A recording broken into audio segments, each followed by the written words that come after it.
നമസ്കാരം. പകൽ വാർത്തയിലേക്ക് സ്വാഗതം. ആദ്യം പ്രധാന തലക്കെട്ടു. കോഴിക്കോട് നിപ ബാധിതന്റെ നില അതീവ ഗുരുതരം. സമ്പർക്ക പട്ടികയിൽ 77 പേർ, 58 പേർ ആരോഗ്യ പ്രവർത്തകർ. നിലവിൽ ആർക്കും രോഗലക്ഷണങ്ങളില്ല. ഷിഗല്ല പ്രതിരോധ പ്രവർത്തനങ്ങൾ ശക്തമാക്കി.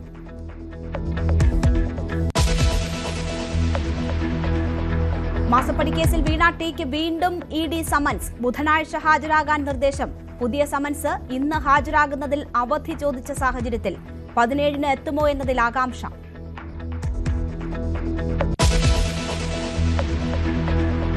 നടിയെ ആക്രമിച്ച കേസിൽ നിർണായക നടപടിയുമായി ഹൈക്കോടതി. അതിജീവിതയുടെ ഹർജി ഫയലിൽ സ്വീകരിച്ച് ഹൈക്കോടതി. മെമ്മറി കാർഡും പെൻഡ്രൈവും കോടതിക്ക് കൈമാറണം. നിർദ്ദേശം നൽകിയത് വിചാരണ കോടതിക്ക്.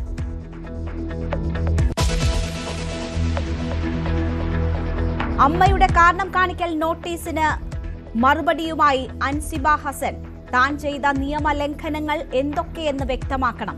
സ്വീകരിച്ച നിയമ നടപടി വ്യക്തിപരമായി. നോട്ടീസിൽ വ്യക്തതക്കുറവുണ്ടെന്നും താരം.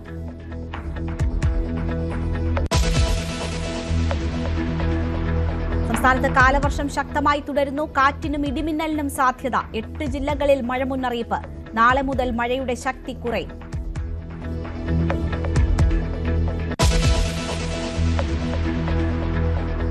ഷൂട്ടിംഗ് ഇതിഹാസം ജസ്പാൽ റാണ അന്തരിച്ചു. അന്ത്യം ഡൽഹിയിൽ ചികിത്സയിലിരിക്കെ. ഏഷ്യൻ ഗെയിംസിൽ സ്വർണ്ണ മെഡൽ നേടിയ ആദ്യ ഇന്ത്യൻ താരം. യുവപ്രതിഭകളെ വാർത്തെടുത്ത ദീർഘദർശി. വിയോഗത്തിൽ അനുശോചിച്ച് രാജ്യം.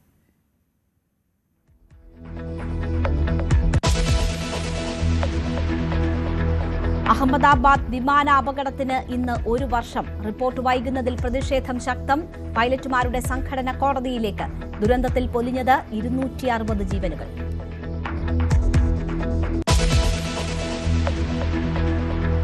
ചർച്ചകൾക്കിടയിലും അശാന്തമായി പശ്ചിമേഷ്യ. ഇറാനുമായി വലിയൊരു ഒത്തുതീർപ്പിലെത്തിയെന്ന് ട്രംപ്. ഹോർമുസ് വൈകാതെ തുറക്കുമെന്ന പ്രഖ്യാപനം. നീക്കം ഇറാനെ ഇല്ലാതാക്കുമെന്ന വീമ്പിന് പിന്നാലെ.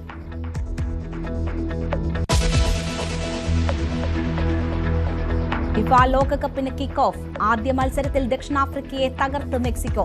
3 താരങ്ങൾക്ക് റെഡ് കാർഡ്. ചെക്ക് റിപ്പബ്ലിക്കിനെ വീഴ്ത്തി ദക്ഷിണ കൊറിയ.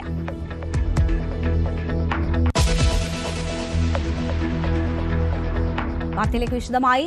കോഴിക്കോട്ടെ മെഡിക്കൽ കോളേജ് ആശുപത്രിയിൽ നിപ ബാധിച്ച് കഴിയുന്ന ഫറോക്ക് സ്വദേശിയുടെ നില അതീവ ഗുരുതരമായി തുടരുന്നു. ഇപ്പോഴും വെന്റിലേറ്ററിന്റെ സഹായത്തോടെയാണ് ജീവൻ നിലനിർത്തുന്നത്. രോഗലക്ഷണങ്ങൾ കാണിച്ചതു മുതൽ ഇയാൾ സഞ്ചരിച്ച സ്ഥലങ്ങളുടെ റൂട്ട് മാപ്പ് ഇന്നലെ പുറത്തുവിട്ടിരുന്നു. കൂടുതലും ആശുപത്രികളിലും ക്ലിനിക്കുകളിലുമാണ് എത്തിയിട്ടുള്ളത്. അതുകൊണ്ട് തന്നെ സമ്പർക്ക പട്ടികയിൽ 58 പേർ ആരോഗ്യ പ്രവർത്തകരാണ്. നിപ രോഗബാധിതനായി കോഴിക്കോട് മെഡിക്കൽ കോളേജ് ആശുപത്രിയിൽ ചികിത്സയിൽ കഴിയുന്ന 43-കാരന്റെ നില അതീവ ഗുരുതരമായി തന്നെ തുടരുകയാണ്. വെന്റിലേറ്റർ സഹായത്തോടുകൂടിയാണ് ഇപ്പോഴും ജീവൻ നിലനിർത്തുന്നത്. ചികിത്സ നൽകുന്നുവെങ്കിലും കാര്യമായ പുരോഗതി ഇപ്പോഴും ഉണ്ടാവുന്നില്ല എന്നാണ് ആശുപത്രിയിൽ നിന്ന് നമുക്ക് മനസ്സിലാക്കാൻ കഴിയുന്ന വിവരം. ഇദ്ദേഹവുമായി അടുത്ത ബന്ധം പുലർത്തിയ ആളുകളുടെ സമ്പർക്ക പട്ടിക കഴിഞ്ഞ ദിവസം തന്നെ ആരോഗ്യവകുപ്പ് തയ്യാറാക്കിയിരുന്നു. ഇതിൽ 77 പേരാണ് ഉള്ളത്. രോഗിയുടെ അടുത്ത ബന്ധുക്കളും ഒപ്പം അദ്ദേഹത്തെ ചികിത്സിച്ച ആരോഗ്യ പ്രവർത്തകർ അടക്കമുള്ളവരുമാണ് ഈ പട്ടികയിൽ ഉൾപ്പെട്ടിരിക്കുന്നത്. അദ്ദേഹത്തിന്റെ 2 മക്കൾ, ഭാര്യ, അച്ഛൻ, അമ്മ എന്നിവരാണ് ഏറ്റവും അടുത്ത് ഇടപഴകിയതെന്ന വിവരങ്ങളാണ് പുറത്തു വരുന്നത്. പക്ഷേ അവർക്ക് ആർക്കും രോഗലക്ഷണങ്ങൾ ഇനിയും പ്രകടമായിട്ടില്ല. ഇവർ ഈ രോഗം സംശയിച്ച സമയത്ത് തന്നെ ഇവരെ നിരീക്ഷണത്തിന്റെ കീഴിൽ ആക്കിയിരുന്നു. എന്തായാലും അവർക്ക് രോഗബാധ ഉണ്ടാവില്ല എന്ന ഒരു നിഗമനത്തിലേക്ക് തന്നെയാണ് ഇപ്പോൾ അധികൃതർ എത്തുന്നത്. മറ്റു ഇടങ്ങളിൽ, അതായത് ഇദ്ദേഹം ചികിത്സയ്ക്കായി പോയ ആശുപത്രികളിലെ ആരോഗ്യ പ്രവർത്തകരാണ് പ്രധാനമായും പട്ടികയിൽ ഉൾപ്പെട്ടിരിക്കുന്നത്. ഇത്തരത്തിൽ 58 പേരോളമാണ് ഈ സമ്പർക്ക പട്ടികയിൽ ഉള്ളത്. അവർ അതിന്റെ റൂട്ട് മാപ്പും തയ്യാറാക്കിയിരുന്നു. ക്രസന്റ് എന്ന ആശുപത്രിയിൽ, ഫറൂഖിലെ ആശുപത്രിയിലും ആശ്രം മിംസ്, അദ്ദേഹം ഒടുവിൽ കഴിഞ്ഞ ആശുപത്രിയിലുമാണ് ഏറെ സമയം പോയത്. മിംസിൽ എത്തിയ ശേഷം CT സ്കാനിങ് എടുക്കുന്നതും മറ്റുമൊക്കെ അദ്ദേഹം പോയി. OPയിലായിരുന്നു ആദ്യം എത്തിയത്. അദ്ദേഹത്തെ ചികിത്സിച്ച ഡോക്ടർ അടക്കമുള്ളവരാണ് ഇപ്പോൾ ക്വാറന്റൈനിൽ പോയിരിക്കുന്നത്. എന്തായാലും രോഗബാധ ഇപ്പോൾ നിയന്ത്രണ വിധേയമാണ് എന്ന വിലയിരുത്തലാണ് ആരോഗ്യവകുപ്പിനുള്ളത്. അതുകൊണ്ട് തന്നെ കർശന നിയന്ത്രണങ്ങൾ ജില്ലയിൽ ഏർപ്പെടുത്തിയിട്ടില്ല. കൂടുതൽ കേന്ദ്രങ്ങൾ അല്ലെങ്കിൽ ഈ അദ്ദേഹം പോയ ഇടങ്ങളൊക്കെ അടച്ചുപൂട്ടേണ്ട ഒരു നിലയിലേക്ക് കാര്യങ്ങൾ എത്തിയിട്ടില്ല. മാസ്ക് അടക്കമുള്ളവ നിർബന്ധമാക്കേണ്ട സാഹചര്യമില്ല എന്നും അധികൃതർ വ്യക്തമാക്കുന്നു. പക്ഷേ ആശുപത്രി പ്രവേശനത്തിന് അല്ലെങ്കിൽ ആശുപത്രികളിൽ അനാവശ്യമായി പോകുന്ന രോഗികളെ കാണാനും മറ്റും പോകുന്ന ആൾക്കാരൊക്കെ ഇക്കാര്യത്തിൽ കർശനമായ നിയന്ത്രണം ഏർപ്പെടുത്തണമെന്ന നിർദ്ദേശം നൽകിയിട്ടുണ്ട്. ഒപ്പം ആശുപത്രിയിലെത്തുന്നവർ മാസ്ക് ധരിക്കണമെന്ന ഒരു അഭ്യർത്ഥനയും ജില്ലാ ഭരണകൂടത്തിന്റെ ഭാഗത്തു നിന്നും ഉണ്ടായിട്ടുണ്ട്. സ്ഥിതിഗതികൾ നിലവിൽ നിയന്ത്രണ വിധേയമാണ്. കൃത്യമായ ഒരു നിരീക്ഷണത്തിന് കീഴിലാണ് കാര്യങ്ങൾ ഇപ്പോൾ മുന്നോട്ട് പോയിക്കൊണ്ടിരിക്കുന്നത്. നിപ പരിശോധനാ ഫലം സംബന്ധിച്ച് കോഴിക്കോട് ജില്ലാ കളക്ടറുമായി ആശയക്കുഴപ്പം ഉണ്ടായിട്ടില്ല എന്ന് മന്ത്രി കെ മുരളീധരൻ. 5 മണിക്ക് കളക്ടറുമായി സംസാരിച്ചിട്ടാണ് താൻ വാർത്താസമ്മേളനം നടത്തിയത്. അതുവരെ പൂനെയിൽ നിന്നുള്ള റിപ്പോർട്ട് വന്നിട്ടില്ല. കളക്ടർക്ക് റിപ്പോർട്ട് കിട്ടുമ്പോൾ മന്ത്രിയെ അറിയിക്കേണ്ടതാണ്. പുതിയ കളക്ടറാണ്, പരിചയക്കുറവുണ്ട്. വാർത്താസമ്മേളനത്തിന് ശേഷമാണ് തന്നെ കളക്ടർ കാര്യങ്ങൾ അറിയിച്ചതെന്നും മന്ത്രി പറഞ്ഞു. ആധികാരികമായ വിവരം കിട്ടിയാൽ മാത്രമേ അത് പറയാൻ പാടുള്ളൂ. ഞാൻ പത്രസമ്മേളനം കഴിഞ്ഞ് തിരിച്ചെത്തുമ്പോഴാണ് കലക്ടർ മെസ്സേജ് വന്നത്, ഇങ്ങനെ നിപ സ്ഥിരീകരിച്ചു. അതിലൊരു ഗ്യാപ്പ് വന്നു. പിന്നെ കലക്ടർക്ക് പുതിയ കലക്ടറാണ്, അതുകൊണ്ട് തന്നെ ഇത് മന്ത്രിയെ അറിയിച്ചിട്ട് വേണം അത് പുറത്ത് പറയാമെന്നുള്ളത് അവർ ഓർത്തില്ല. അപ്പോൾ അതിൽ എന്താ പറയേണ്ട, എനിക്ക് പത്രസമ്മേളനം നടക്കുന്ന സമയത്ത് നിപ സ്ഥിരീകരിച്ചിട്ടില്ല, അവിടുന്ന് റിസൾട്ട് വന്നിട്ടില്ല. റിസൾട്ട് വന്നാലേ എനിക്ക് പറയാൻ പറ്റും. 6 മണിക്ക് കിട്ടിയാൽ എനിക്ക് 5:30 പത്രസമ്മേളനത്തിന് പറയാൻ പറ്റുമോ? ഇത് നിപ സ്ഥിരീകരിച്ചു എന്ന് എന്തടിസ്ഥാനത്തിലാണ് ഞാൻ പറയുക? ഞാൻ പറഞ്ഞല്ലോ, പ്രാഥമികമായിട്ടുള്ള എല്ലാ അന്വേഷണത്തിൽ നിന്നും നിപ സ്ഥിരീകരിച്ചു. പക്ഷേ വൈറോളജി ഇൻസ്റ്റിറ്റ്യൂട്ടിൻ്റെ റിസൾട്ട് ഞാൻ വരുമ്പോൾ പത്രസമ്മേളനം നടത്തുമ്പോൾ വന്നിട്ടില്ല. അതിന് ഇത്ര വലിയൊരു ഇഷ്യൂ ആക്കേണ്ട കാര്യമില്ല. തിരുവനന്തപുരത്തും ഷിഗല്ല സ്ഥിരീകരിച്ചതോടെ ജില്ലയിൽ കൂടുതൽ ജാഗ്രത ഏർപ്പെടുത്തി. പ്രതിരോധ പ്രവർത്തനങ്ങൾ കൂടുതൽ വ്യാപകമാക്കുന്നതിന്റെ ഭാഗമായി ശുചീകരണ പ്രവർത്തനങ്ങളും കുടിവെള്ള സ്രോതസ്സുകളിലെ ക്ലോറിനേഷൻ, തട്ടുകടകൾ ഉൾപ്പെടെയുള്ള ഇടങ്ങളിലെ ശുചിത്വം ഉറപ്പാക്കുന്നതടക്കമുള്ള നടപടികൾ വ്യാപകമായി നടപ്പാക്കും. ജില്ലയിൽ നിലവിൽ 6 പേർക്കാണ് രോഗബാധ സ്ഥിരീകരിച്ചത്. രോഗബാധയുള്ളവരുടെ ആരോഗ്യനില തൃപ്തികരമായി തുടരും. CMRL മാസപ്പടി കേസിൽ മുൻ മുഖ്യമന്ത്രി പിണറായി വിജയന്റെ മകൾ വീണയ്ക്ക് വീണ്ടും ED സമൻസ്. ആരോഗ്യ കാരണങ്ങൾ ചൂണ്ടിക്കാട്ടി ഇന്ന് ഹാജരാകുന്നതിൽ വീണ അവധി ചോദിച്ച പശ്ചാത്തലത്തിലാണ് പുതിയ സമൻസ്. ബുധനാഴ്ച ഹാജരാകാനാണ് നിർദ്ദേശം. CMRL എക്സാലോജിക്ക മാസപ്പടി കേസിൽ പിണറായി വിജയന്റെ മകൾ വീണ ടിക്ക് ഇപ്പോൾ പുതിയ സമൻസ് നൽകിയിരിക്കുകയാണ്. അത് ഇന്നായിരുന്നു ഹാജരാകേണ്ടിയിരുന്നത്. എന്നാൽ വീണ വിജയൻ അത് ആരോഗ്യപരമായ കാരണങ്ങൾ ചൂണ്ടിക്കാണിച്ചുകൊണ്ട് അതിൽ അവധി അപേക്ഷ നൽകിയിരുന്നു. പുതിയ സമൻസ് പ്രകാരം ബുധനാഴ്ച ജൂൺ 17-നാണ് ഹാജരാകേണ്ടത്. ബുധനാഴ്ച കൊച്ചിയിലെ ED ഓഫീസിൽ നേരിട്ട് ഹാജരാകാനാണ് വീണയോട് ആവശ്യപ്പെട്ടിരിക്കുന്നത്. നേരത്തെ ഇന്ന് ഹാജരാകണമെന്നുള്ള നിർദ്ദേശത്തിന് അവർ ഒരു അവധി അപേക്ഷയാണ് നൽകിയിരുന്നത്. ആരോഗ്യപരമായ കാരണങ്ങൾ ചൂണ്ടിക്കാണിച്ചിരുന്നു. 5 ദിവസത്തെ ഒരു അവധി അപേക്ഷയാണ് അവർ നൽകിയിരിക്കുന്നത്. ഇന്ന് രാവിലെ ഹാജരാകേണ്ടിയിരുന്നത്. ആ സമയപരിധി കഴിയുമ്പോൾ തന്നെയാണ് ED ഇപ്പോൾ പുതിയ സമൻസ് നൽകിയിരിക്കുന്നത്. പ്രകാരം ബുധനാഴ്ച വീണ ഹാജരാകണം. നേരത്തെ അഭിഭാഷകൻ മുഖേന ചില രേഖകൾ, അത് അവർ ആവശ്യപ്പെട്ട രേഖകൾ അടക്കം ഹാജരാക്കാമെന്ന് വീണ പറഞ്ഞിരുന്നുവെങ്കിലും അത് ED സ്വീകരിച്ചിട്ടില്ല. നേരിട്ട് ഹാജരാകണം, ചില വിഷയങ്ങളിൽ നേരിട്ട് ചോദ്യം ചെയ്യേണ്ടതുണ്ട് എന്ന നിലപാടിൽ തന്നെയാണ് ED ഉദ്യോഗസ്ഥർ ഉള്ളത്. ED അതുകൊണ്ട് തന്നെ നേരിട്ട് ഹാജരാകാൻ ആവശ്യപ്പെട്ടിട്ടുണ്ട്. ഇനിയിപ്പോൾ ജൂൺ 17-ന് മറ്റേതെങ്കിലും രീതിയിൽ വീണ പുതിയ അപേക്ഷ നൽകുമോ, അവധി അപേക്ഷയ്ക്ക് വീണ്ടും നൽകുമോ എന്ന കാര്യമൊന്നും വ്യക്തമല്ല. ഏതായാലും ED കർശനമായ നിലപാടുമായി ഇത് മുന്നോട്ട് കൊണ്ടുപോവുകയാണ്. നേരിട്ട് ഹാജരാകുന്നതിൽ ഒരു വിട്ടുവീഴ്ചയും നൽകാനില്ല എന്ന് തന്നെയാണ് ED പറയുന്നത്. അതോടൊപ്പം തന്നെയാണ് CMRL ഉദ്യോഗസ്ഥരോടും ഹാജരാകാൻ പറഞ്ഞിട്ടുണ്ട്. അതിൽ MG ശശിധരൻ കർത്ത അദ്ദേഹത്തിന് രോഗാവസ്ഥകൾ ചൂണ്ടിക്കാണിച്ചുകൊണ്ട് അവധി അപേക്ഷ നൽകിയിട്ടുണ്ട് എന്ന് തന്നെയാണ് മനസ്സിലാക്കാൻ സാധിക്കുന്നത്. അദ്ദേഹത്തിന് അവധി അനുവദിച്ചാൽ കൂടിയും മറ്റുള്ളവരോട്, അതായത് ഡയറക്ടർ ബോർഡിലുള്ള ശശിധരൻ കർത്തയുടെ മകൻ ശരണസ് കർത്തയോട് തിങ്കളാഴ്ച ഹാജരാകാൻ ആവശ്യപ്പെട്ടിരിക്കുന്നു. അതോടൊപ്പം തന്നെയാണ് CMRലെ മറ്റ് ഉന്നത ഉദ്യോഗസ്ഥർ, അവരോട് ചൊവ്വാഴ്ചയും ഹാജരാകാൻ ആവശ്യപ്പെട്ടിട്ടുണ്ട്. അപ്പോൾ അതിനുശേഷം ബുധനാഴ്ചയാണ് വീണ വിജയൻ ഇതുമായി ബന്ധപ്പെട്ടുകൊണ്ട് ചോദ്യം ചെയ്യുക എന്ന പ്രത്യേകതയുമുണ്ട്. ഏതായാലും ഈ കേസിൽ യാതൊരു രീതിയിലുള്ള വിട്ടുവീഴ്ചയും ഇല്ല എന്ന് ED വ്യക്തമാക്കുന്നു. നിരവധിയായ കാര്യങ്ങൾ വീണ വിജയനിൽ നിന്ന് ചോദിച്ചറിയാനുണ്ട് എന്ന് നേരത്തെ തന്നെ ED വ്യക്തമാക്കിയിരുന്നു. വീണയുടെ അക്കൗണ്ടുകൾ മരവിപ്പിച്ചിട്ടുണ്ട്. ഇതിൻ്റെ വിശദാംശങ്ങളടക്കം സമർപ്പിക്കേണ്ടതുണ്ട്. ഒപ്പം 2 കോടിയിൽ പരം രൂപ ഇതിൽ വീണ ഇവരിൽ നിന്ന് CMRൽ നിന്ന് കൈപ്പറ്റിയിട്ടുണ്ട്. അതുമാത്രവുമല്ല 50 ലക്ഷത്തിൽ പരം രൂപ അവരുടെ ഒരു ഉപകമ്പനിയായിൽ നിന്ന് വായ്പ എടുത്തതായിട്ടും കണക്കാക്കിയിട്ടുണ്ട്. അപ്പോൾ ഇത്തരം കാര്യങ്ങൾ, ഇല്ലാത്ത സേവനത്തിന് എന്തിനാ ഇത് ചെയ്തിട്ടുണ്ടെങ്കിൽ അത് ED ഉദ്ദേശിക്കുന്നത് കള്ളപ്പണ കേസാണ് എന്ന രീതിയിലാണ് വന്നിരിക്കുന്നത്. അപ്പോൾ ഇതിന് വ്യക്തമായ എന്ത് ഉത്തരമാണ് വീണ ടിക്ക് നൽകാനുള്ളത് എന്നതടക്കമാണ് ഇനിയുള്ള ദിവസങ്ങളിലെ ഈ ചോദ്യം ചെയ്യലുള്ളൊരു പ്രധാനപ്പെട്ട ഒരു വിഷയമായിട്ട് ഉയരുക. ഏതായാലും ED ചോദ്യാവലി അടക്കം തയ്യാറായിരിക്കുന്ന ഒരു ഘട്ടത്തിലാണ് വീണ അവധിക്ക് അപേക്ഷിക്കുന്നത്. ഇനിയിപ്പോൾ അത് ജൂൺ 17 ബുധനാഴ്ചയാണ് വീണയോട് ഹാജരാകാൻ ED ആവശ്യപ്പെട്ടിരിക്കുന്നത്. അന്ന് അവധി അപേക്ഷയോ മറ്റു കാര്യങ്ങളുമായിട്ട് മുന്നോട്ട് പോകുമോ എന്നത് വ്യക്തമല്ല. എന്തായാലും ED ഈ കേസിൽ കൃത്യമായൊരു നിലപാടോടുകൂടിയാണ് മുന്നോട്ട് പോകുന്നത്. നടിയെ ആക്രമിച്ച കേസിൽ അതിജീവിതയുടെ ഹർജി ഫയലിൽ സ്വീകരിച്ചു. ഹർജി പ്രഥമദൃഷ്ട്യാ നിലനിൽക്കുമെന്ന് കോടതി വ്യക്തമാക്കി. മെമ്മറി കാർഡും പെൻഡ്രൈവും ഹൈക്കോടതി വിളിച്ചു വരുത്തും. SIT അന്വേഷണ ആവശ്യത്തിൽ പ്രോസിക്യൂഷൻ നിലപാട് അറിയിക്കണമെന്നും കോടതി വ്യക്തമാക്കി. ആജ്ഞ രവീന്ദ്രൻ തയ്യാറാക്കിയ റിപ്പോർട്ട് കാണാം. നടിയെ ആക്രമിച്ച കേസിലെ മെമ്മറി കാർഡിൽ SIT അന്വേഷണ ആവശ്യം ഉന്നയിച്ച് അതിജീവിതം നൽകിയ ഹർജി ഹൈക്കോടതി ഫയലിൽ സ്വീകരിച്ചു. മെമ്മറി കാർഡും പെൻഡ്രൈവും ഉൾപ്പെടെയുള്ള കാര്യങ്ങൾ ഒരു മാസത്തിനകം ഹൈക്കോടതിയിൽ സീൽ വെച്ച കവറിൽ ഹാജരാക്കണമെന്ന് കോടതി ആവശ്യപ്പെട്ടിട്ടുണ്ട്. നടിയുടെ ആവശ്യം പ്രഥമ ദൃഷ്ട്യാ നിലനിൽക്കുന്നതാണ് എന്നുള്ളതാണ് ഹൈക്കോടതി വിലയിരുത്തൽ. നമുക്കറിയാം, മെമ്മറി കാർഡ് ടാമ്പറിംഗുമായി ബന്ധപ്പെട്ട്, അതായത് മറ്റൊരു ആവശ്യത്തിന് പരിശോധന നടത്തുമ്പോഴാണ് മെമ്മറി കാർഡ് 3 തവണ ടാമ്പർ ചെയ്തു എന്നുള്ള കാര്യം ഫോറൻസിക് സയൻസ് ലബോറട്ടറി കണ്ടെത്തുന്നത്. ആ ഒരു സാഹചര്യത്തിലാണ് മെമ്മറി കാർഡ് ടാമ്പറിംഗുമായി ബന്ധപ്പെട്ട അന്വേഷണം ഹൈക്കോടതിയുടെ single bench justice K. Babu അധ്യക്ഷനായ ബെഞ്ച് ഉത്തരവിടുന്നത്. അതേ തുടർന്ന് മെമ്മറി കാർഡ് ടാമ്പറിംഗുമായി ബന്ധപ്പെട്ടുള്ള അന്വേഷണം നടക്കുന്നു. അത് കോടതിയുടെ പരിധിയിൽ തന്നെ ഇരിക്കുമ്പോൾ തന്നെയാണ് ഈ മെമ്മറി കാർഡ് ടാമ്പറിംഗ് നടന്നത്. ഹാഷ് വാല്യൂ 3 തവണ മാറിയിട്ടുണ്ട്. അതും കോടതി സമയത്തല്ലാതെ, അതായത് രാത്രികാലങ്ങളിലൊക്കെയാണ് മെമ്മറി കാർഡ് പരിശോധിച്ചതെന്ന് കണ്ടെത്തിയിട്ടുണ്ട്.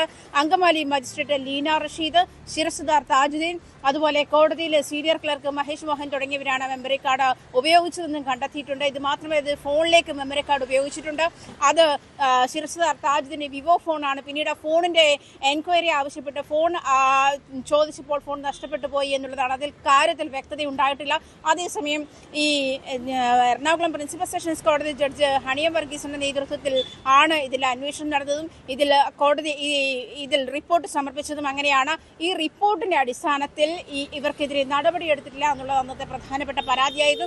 മാത്രമല്ല, എറണാകുളം പ്രിൻസിപ്പൽ സെഷൻസ് കോടതി ജഡ്ജ് ഇതിൽ അന്തിമ വിധി പ്രഖ്യാപനം നടത്തുമ്പോൾ പോലും ഇതിന്റെ ഡിജിറ്റൽ തെളിവായിട്ടുള്ള പ്രധാന തെളിവായിട്ടുള്ള മെമ്മറി കാർഡുമായി ബന്ധപ്പെട്ട കാര്യങ്ങൾ പരിശോധിച്ചിട്ടില്ല എന്നുള്ളതായിരുന്നു പ്രധാനപ്പെട്ട ആരോപണം. അത്തരം ആരോപണം ഉന്നയിച്ചുകൊണ്ട് തന്നെയാണ് അതിജീവിത നേരത്തെ ഹൈക്കോടതിയിൽ ഇതുമായി ബന്ധപ്പെട്ടുള്ള ഈ വിധിക്കെതിരെയുള്ള അപ്പീൽ നൽകിയിരിക്കുന്നത്.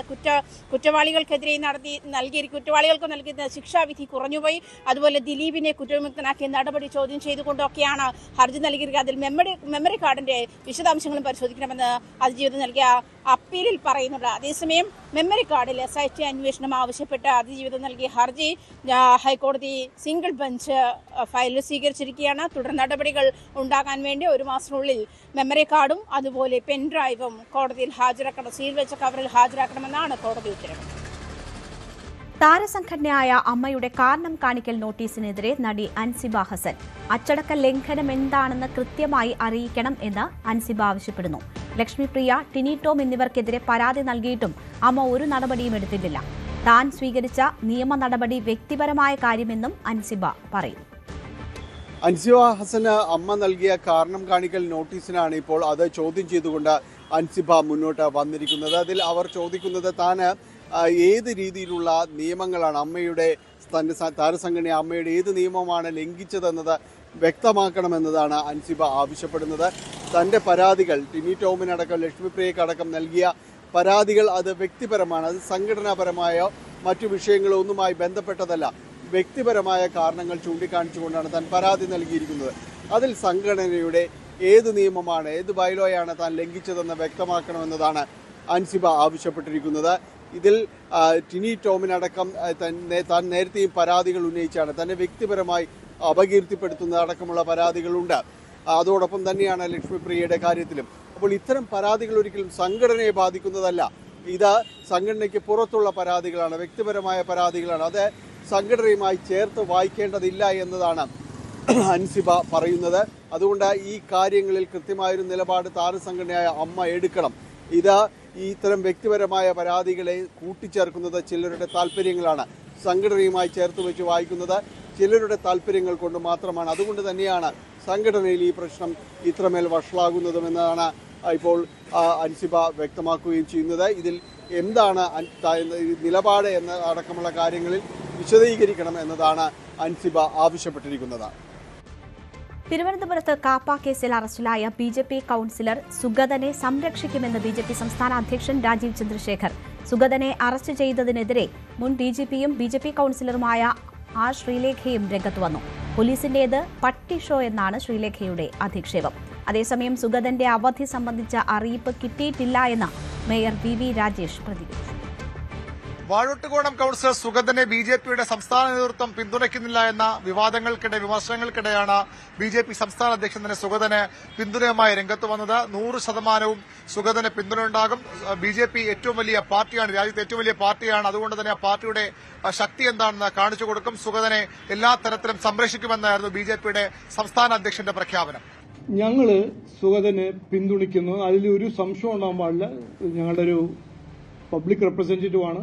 സുഗതനെ സംരക്ഷിക്കാൻ ഈ പാർട്ടി, ഇത് ലോകത്തിന്റെ ഏറ്റവും വലിയ പാർട്ടിയാണ്, ഇന്ത്യയിലെ ഏറ്റവും വലിയ പാർട്ടിയാണ്. ഇതിൽ ആർക്കും ഒരു സംശയം ഉണ്ടാകാൻ പാടില്ല. സുഗതനെ ഞങ്ങൾ വിട്ടുകൊടുക്കില്ല. സുഗതനെ സംരക്ഷിക്കാൻ ഞങ്ങൾ ഉണ്ടാവും. അത് നിയമപരമായി ചെയ്യും. സുഗതന് പിന്തുണയുമായി മുൻ DGP കൂടിയായ ശാസ്തമംഗലം കൌൺസിലർ R ശ്രീലേഖയും രംഗത്ത് വന്നു. സുഗതനെ ഗുണ്ടയെന്നല്ല വിളിക്കേണ്ടത്. കഴിഞ്ഞ 10 വർഷവും CPM ദുർഭരണത്തിൽ കേരളത്തിൽ ആകെ സംസ്ഥാനം മുഴുവൻ ഗുണ്ട സ്പോൺസേഡ് ആയിരുന്നു. സ്റ്റേറ്റ് സ്പോൺസേഡ് ഗുണ്ട വിളയാട്ടമായിരുന്നു നടന്നത്. അതിനെ ധൈര്യപൂർവ്വം ചെറുത്തു നിന്ന യുവാവാണ് സുഗതൻ. വട്ടിയൂർക്കാവിലുണ്ടായിരുന്ന സകലമാന അനധികൃത പ്രവൃത്തികളെയും ചോദ്യം ചെയ്ത് നാട്ടുകാർക്ക് വേണ്ടി പൊരുതിയ നേതാവാണ് സുഗതനെന്ന സുഗതന് ഗുഡ് സർട്ടിഫിക്കറ്റുമായി ശ്രീലേഖ തന്നെ രംഗത്തെത്തി. മാത്രമല്ല പോലീസിന്റെ അവിടെ നടപടിയെയും ശ്രീലേഖ വിമർശിക്കുന്നു. പട്ടി ഷോ എന്നാണ് പോലീസ് നടപടിയെ മുൻ DGP കൂടിയായ ശ്രീലേഖ വിമർശിച്ചത്.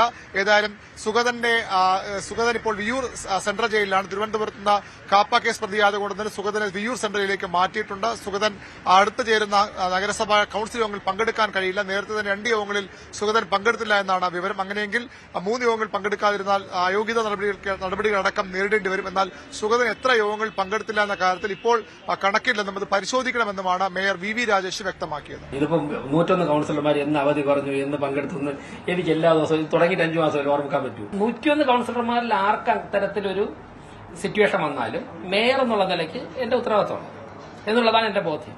സുഗതനെ മാറ്റി നിർത്തണമെന്നാവശ്യപ്പെട്ട് സമരം ശക്തമാക്കാനാണ് CPMന്റെയും കോൺഗ്രസിന്റെയും തീരുമാനം. വലിയ ജനകീയ പ്രക്ഷോഭങ്ങൾക്ക് CPM ഇതിനകം രൂപം നൽകിയിട്ടുണ്ട്. അടുത്ത ദിവസങ്ങളിലും CPMന്റെ സമരങ്ങൾ ഉണ്ടാകും. കോൺഗ്രസും ഈ ആവശ്യം ഉന്നയിച്ച് സമരരംഗത്തിറങ്ങാനും കൌൺസിൽ യോഗത്തിൽ അത്തരം ആവശ്യങ്ങൾ ഉയർത്താനുമാണ് തീരുമാനം.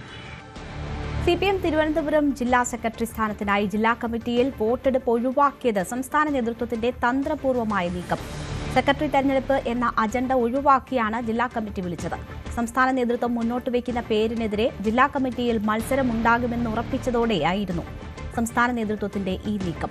B ജോയിയെ സെക്രട്ടറിയാക്കുന്നതിനെതിരെ കടകംപള്ളി സുരേന്ദ്രൻ, ശിവൻകുട്ടി പക്ഷങ്ങൾ ഒന്നിച്ചിറങ്ങുകയായിരുന്നു. ജില്ലയിലെ പാർട്ടിയിൽ നിയന്ത്രണം ഉറപ്പിക്കാൻ തിരുവനന്തപുരത്ത് CPMൽ 1 മാസത്തോളമായി നടന്നത് അസാധാരണ നീക്കങ്ങൾ. V Sivankutty, V Joy, DK Murali, KS Sunilkumar എന്നിവരായിരുന്നു ജില്ലാ സെക്രട്ടറി മോഹവുമായി രംഗത്തിറങ്ങിയത്. ജില്ലാ കമ്മിറ്റി അംഗങ്ങളെ ഓരോരുത്തരെയും നേരിൽ കണ്ട് വോട്ടുറപ്പിക്കും പോലെ ഇവരിൽ പലരും പിന്തുണ തേടി. ആദ്യഘട്ടത്തിൽ കടകംപള്ളി സുരേന്ദ്രന്റെ പിന്തുണ ആനാവൂർ പക്ഷത്തെ സുനിൽകുമാറിനായിരുന്നു. പിന്നെ കളം മാറിയ കടകംപള്ളി ശിവൻകുട്ടിയുമായി കൈകോർത്തു. സംസ്ഥാന നേതൃത്വത്തിന്റെ പിന്തുണയും ശിവൻകുട്ടി പ്രതീക്ഷിച്ചു. കഴിഞ്ഞ ദിവസം പ്രതിപക്ഷ നേതാവ് പിണറായി വിജയൻ ജില്ലയിലെ പ്രധാന നേതാക്കളെ കണ്ട് അഭിപ്രായം തേടിയിരുന്നു. അതിന് പിന്നാലെയായിരുന്നു AKG സെന്ററിൽ ജില്ലയിൽ നിന്നുള്ള സംസ്ഥാന കമ്മിറ്റി അംഗങ്ങളുമായുള്ള കൂടിക്കാഴ്ച. ഇതോടെയാണ് സംസ്ഥാന നേതൃത്വം തനിക്കൊപ്പമില്ല എന്ന് ശിവൻകുട്ടി തിരിച്ചറിഞ്ഞത്. എങ്കിൽ പിന്നെ മത്സരമാകട്ടെ എന്ന നിലപാടിലേക്ക് കടകംപള്ളിയും ശിവൻകുട്ടിയും എത്തി. KS സുനിൽകുമാർ മത്സരിക്കണമെന്നും പിന്തുണ നൽകാമെന്നുമായിരുന്നു നിർദ്ദേശം. 46 അംഗ ജില്ലാ കമ്മിറ്റിയിൽ ശിവൻകുട്ടിയും കടകംപള്ളിയും ഒരുമിച്ച് നിന്നാൽ 20 പേരുടെയെങ്കിലും പിന്തുണയുണ്ടാകും. ആനാവൂർ പക്ഷത്തെ 10 ചേർത്താൽ 30. ഇതോടെ സംസ്ഥാന നേതൃത്വം മുന്നോട്ട് വയ്ക്കുന്ന ജോയിയെ വോട്ടെടുപ്പിൽ പരാജയപ്പെടുത്താമെന്നായിരുന്നു കണക്കുകൂട്ടൽ. സംസ്ഥാന നേതൃത്വത്തിനെതിരെ രംഗത്ത് വന്നാലുള്ള അപകടം തിരിച്ചറിഞ്ഞ് ആനാവൂർ പക്ഷം പിന്തിരിഞ്ഞു. മത്സരിക്കാനില്ലെന്ന് KS സുനിൽകുമാറും വ്യക്തമാക്കി.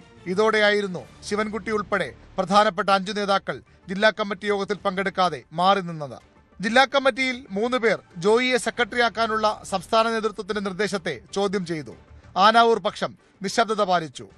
മത്സര സാധ്യത തിരിച്ചറിഞ്ഞായിരുന്നു സെക്രട്ടറി തിരഞ്ഞെടുപ്പെന്ന അജണ്ട ഒഴിവാക്കി സംസ്ഥാന നേതൃത്വം ജില്ലാ കമ്മിറ്റിക്ക് എത്തിയത്. MLA ആയിരിക്കെ തന്നെയാണ് ജില്ലാ സമ്മേളനം പ്രത്യേക ഇളവ് നൽകി ജോയിയെ ജില്ലാ സെക്രട്ടറിയായി തിരഞ്ഞെടുത്തത്. സമ്മേളനം തിരഞ്ഞെടുത്ത സെക്രട്ടറി തുടരാൻ ജില്ലാ കമ്മിറ്റിയിൽ തെരഞ്ഞെടുപ്പ് ആവശ്യമായിരുന്നില്ല. പകരം ജോയിയെ ജില്ലാ സെക്രട്ടറി സ്ഥാനത്തേക്ക് തിരികെ കൊണ്ടുവരാനുള്ള സംസ്ഥാന സെന്റർ നിർദ്ദേശം റിപ്പോർട്ട് ചെയ്യുകയായിരുന്നു. ഇതോടെയാണ് മത്സരത്തിനുള്ള വഴിയടഞ്ഞത്. തത്കാലം പ്രതിസന്ധിക്ക് പരിഹാരമായെങ്കിലും തലസ്ഥാനത്തെ പാർട്ടിയിൽ കാര്യങ്ങൾ അത്ര പന്തിയല്ലെന്ന ബോധ്യം സംസ്ഥാന നേതൃത്വത്തിനുമുണ്ട്. VV Arun, news 18, Thiruvananthapuram. Smart ക്രിയേഷൻസിന്റെ അഭിഭാഷകനെ ഗവൺമെന്റ് സ്പെഷ്യൽ പ്ലീഡർ ആക്കിയതിനെ ന്യായീകരിച്ച് ദേവസ്വം മന്ത്രി കെ മുരളീധരൻ. പ്രതിയുടെ ദൗർബല്യം അറിയുന്ന ഒരാൾ അഭിഭാഷകനായി വരുന്നത് നല്ലതല്ലേ എന്ന് മന്ത്രി ചോദിച്ചു. നിയമനം നടത്തിയത് മുഖ്യമന്ത്രിയാണ്. അതിനുള്ള പൂർണ്ണ സ്വാതന്ത്ര്യം അദ്ദേഹത്തിന് നൽകിയിരുന്നു എന്നും കെ മുരളീധരൻ പറഞ്ഞു. അതിന് താൻ ഇടപെട്ടില്ല എന്നും മന്ത്രി പറയുന്നു. അല്ല, അത് മുഖ്യമന്ത്രിയുടെ ഒരു ഡിസ്ക്രിഷണറി പവറിന് ഞാൻ വിട്ടുകൊടുത്തിരുന്നു നേരത്തെ. ഒരു കാരണവശാലും പ്രതികളാരും രക്ഷപ്പെടില്ല, അക്കാര്യത്തിൽ ഉറപ്പ് നൽകാം. അപ്പോൾ അതുകൊണ്ട് തന്നെ പ്രതിയുടെ ദൗർബല്യങ്ങൾ അറിയാവുന്ന ഒരു വക്കീലാണല്ലോ, നല്ല കാര്യം. ക്യാബിനറ്റിലെടുത്തൊരു തീരുമാനത്തിന് ഒരു മന്ത്രി ഒരിക്കലും തള്ളി പറയാൻ പാടില്ല. സഭയുടെ കൂട്ടുത്തരവാദിത്തമാണ്. ഞാൻ ഈ കാര്യത്തിൽ പൂർണ്ണമായിട്ട് സ്വാതന്ത്ര്യം മുഖ്യമന്ത്രിക്ക് വിട്ടുകൊടുത്തിരുന്നു നേരത്തെ തന്നെ. അതേസമയം സ്മാർട്ട് ക്രിയേഷൻസിന്റെ അഭിഭാഷകനായിരുന്ന KB പ്രദീപിനെ ദേവസ്വം വകുപ്പിന്റെ സ്പെഷ്യൽ പ്ലീഡറാക്കിയ നടപടി ദുരൂഹമെന്ന് ദേവസ്വം വകുപ്പ് മുൻ മന്ത്രി VN വാസവൻ. കേസ് അട്ടിമറിക്കാനുള്ള ശ്രമമാണ് ഇതിന് പിന്നിലെന്ന് സംശയിക്കേണ്ടിയിരിക്കുന്നുവെന്ന് അദ്ദേഹം പറയുന്നു. ഉണ്ണികൃഷ്ണൻ പോറ്റി സോണിയാഗാന്ധിയെ കണ്ടതിൽ വിശദീകരണം നൽകാൻ ഇതുവരെ കോൺഗ്രസിന് കഴിഞ്ഞിട്ടില്ല എന്നും VN വാസവൻ ആരോപിച്ചു. കാവ്യവൽക്കരണം ഒരു മേഖലയിലും UDF സർക്കാർ അനുവദിക്കില്ലെന്ന് മന്ത്രി റോജി M. ജോൺ. സർവകലാശാലകളുടെ ദൈനംദിന പ്രവർത്തികളിൽ ഗവർണർ ഇടപെട്ട് തുടങ്ങുന്നത് ഇടത് സർക്കാരിന്റെ കാലത്താണെന്നും മന്ത്രി റോജി M. ജോൺ പറഞ്ഞു.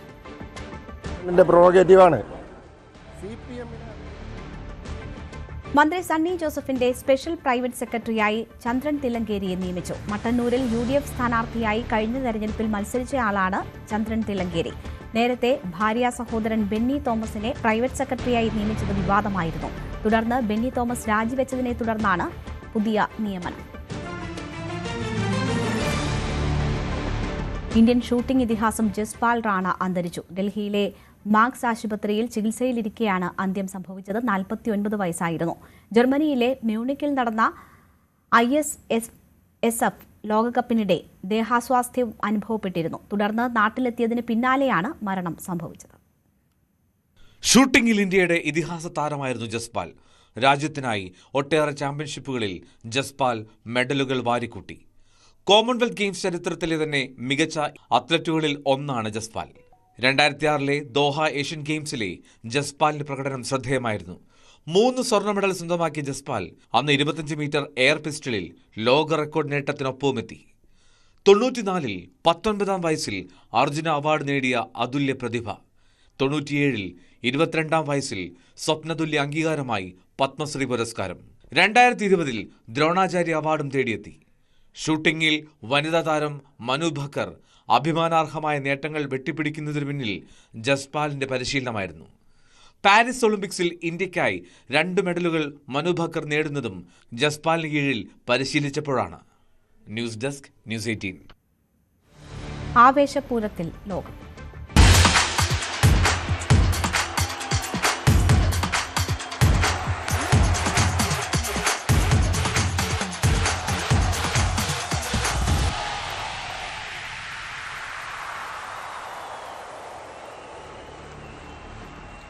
ലോകകപ്പ് ഫുട്ബോളിലെ 2ാം മത്സരത്തിൽ ചെക്ക് റിപ്പബ്ലിക്കിനെ തോൽപ്പിച്ച് ദക്ഷിണ കൊറിയ. ആദ്യം ഗോൾ നേടിയത് ചെക്കിയയാണ്. 59-ാം മിനിറ്റിലാണ് ചെക്കിയയുടെ ഗോൾ പിറന്നത്. ലാദിസ്ലാവ് ക്രെയ്ച്ചയാണ് ഗോൾ സ്കോറർ. പന്തടക്കത്തിലും ഷോട്ടുകളിലും മുന്നിൽ നിന്നത് ദക്ഷിണ കൊറിയയാണെങ്കിലും കളിയുടെ ഗതിക്ക് വിപരീതമായിട്ടായിരുന്നു ആദ്യ ഗോൾ. എന്നാൽ 67-ാം മിനിറ്റിൽ ഏഷ്യൻ ടീം ഗോൾ മടക്കി. 67-ാം മിനിറ്റിൽ ഫാങ് ഇൻ ബിയോമും 80-ാം മിനിറ്റിൽ ഫാൻ ഗ്യൂമാണ് ഗോൾ സ്കോറർമാർ. ലോകകപ്പ് ഫുട്ബോളിലെ ഉദ്ഘാടന മത്സരത്തിൽ ദക്ഷിണാഫ്രിക്കയ്ക്കെതിരെ ആതിഥേയരായ മെക്സിക്കോയ്ക്ക് ആധികാരിക ജയം. മത്സരത്തിലുടനീളം ആധിപത്യം പുലർത്തിയ മെക്സിക്കോ എതിരില്ലാത്ത 2 ഗോളുകൾക്കാണ് ജയിച്ചത്. 9-ാം മിനിറ്റിൽ യൂലിയൻ ഹിനോണൻസും 67-ാം മിനിറ്റിൽ റൗൾ ഹിമനസുമാണ് ഗോൾ നേടിയത്. പ്രതിരോധത്തിലെ പിഴവ് മുതലെടുത്താണ് ആദ്യ ഗോൾ പിറന്നത്. ദക്ഷിണാഫ്രിക്കൻ ഗോൾ കീപ്പർ റോൺവൻ വില്യംസിന്റെ മികച്ച സേവുകളാണ് ദക്ഷിണാഫ്രിക്കയെ വലിയ തോൽവിയിൽ നിന്ന് രക്ഷിച്ചത്. 3 റെഡ് കാർഡുകൾ എന്ന അപൂർവതയും ഉദ്ഘാടന മത്സരത്തിൽ കണ്ടു. കഴിഞ്ഞ ലോകകപ്പിൽ ആകെ 4 റെഡ് കാർഡുകൾ മാത്രമാണ് നൽകിയത്. ഫുട്ബോൾ ലോകകപ്പിന്റെ ചരിത്രത്തിലാദ്യമായാണ് ഉദ്ഘാടന മത്സരത്തിൽ റെഡ് കാർഡ് നൽകുന്നത്. ലോകകപ്പിലെ മത്സരങ്ങൾ പുരോഗമിക്കുമ്പോൾ താരങ്ങൾക്ക് ഒരു മുന്നറിയിപ്പ് നൽകുകയാണ് ശാസ്ത്രലോകം. കടുത്ത ചൂടും അന്തരീക്ഷത്തിലെ ഈർപ്പവും പ്രതിസന്ധിയാകാൻ സാധ്യതയുണ്ടെന്നാണ് പഠനങ്ങൾ പറയുന്നത്. ലോകത്തെ മികച്ച ഫുട്ബോൾ താരങ്ങൾ ഒരുമിക്കുന്ന ലോകകപ്പ് ഇത്തവണ കഴിവിന്റെ മാത്രമല്ല സഹനശേഷിയുടെ പരീക്ഷണവേദിയായും മാറുകയാണ്. ആതിഥേയ രാജ്യങ്ങളായ അമേരിക്ക, കാനഡ, മെക്സിക്കോ എന്നിവിടങ്ങളിലെ ഉയർന്ന താപനില പല ടീമുകൾക്കും ആശങ്കയാണ്, പ്രത്യേകിച്ചും യൂറോപ്യൻ ടീമുകൾക്ക്. തണുത്ത കാലാവസ്ഥയിൽ കളിക്കാൻ ശീലിച്ച യൂറോപ്യൻ ടീമുകൾക്ക് കടുത്ത ചൂടിൽ മത്സരിക്കേണ്ടി വരുമ്പോൾ അത് വലിയ വെല്ലുവിളിയായേക്കാമെന്നാണ് വിലയിരുത്തലുകൾ. ന്യൂജേഴ്സി, കാൻസസ് സിറ്റി, ഫ്ലോറിഡ തുടങ്ങിയ ലോകകപ്പ് വേദികളിൽ 30 മുതൽ 32 ഡിഗ്രി സെൽഷ്യസ് വരെയാണ് ചൂട് രേഖപ്പെടുത്തുന്നത്. നോർവേ പോലുള്ള ടീമുകൾ 12 ഡിഗ്രി സെൽഷ്യസിൽ നിന്നാണ് ഈ സാഹചര്യത്തിലേക്ക് എത്തുന്നത്. ശരാശരി 15 ഡിഗ്രി സെൽഷ്യസ് താപനിലയുള്ള യുറഗ്വായ്ക്കും ചൂട് കടുത്ത വെല്ലുവിളിയാണ്. ലോകകപ്പിലെ ഏറ്റവും ചൂടേറിയ വേദികളിലൊന്നായ മെക്സിക്കോയിലെ ഗ്വാഡലഹാരയിൽ യുറഗ്വായ്ക്ക് മത്സരങ്ങൾ കളിക്കേണ്ടതുണ്ട്. കായികക്ഷമതയുള്ള അത്ലറ്റുകളെ പോലും തളർത്താൻ ഈ കടുത്ത താപനില കാരണമായേക്കുമെന്നാണ് ആരോഗ്യ മേഖലയിലെ വിദഗ്ധർ പറയുന്നത്. The players are fortunately very fit, and so they'll be used to working very hard. But what this heat will do is will increase the difficulty of exercising at the same intensity. For the same exercise intensity, it could be 160. So they're not working any harder, but the body has to work harder to deal with that. The reason is because it's going to send blood to the skin, try and get rid of heat. That's going to be coupled with an increase in sweat rate to try and get rid of the heat.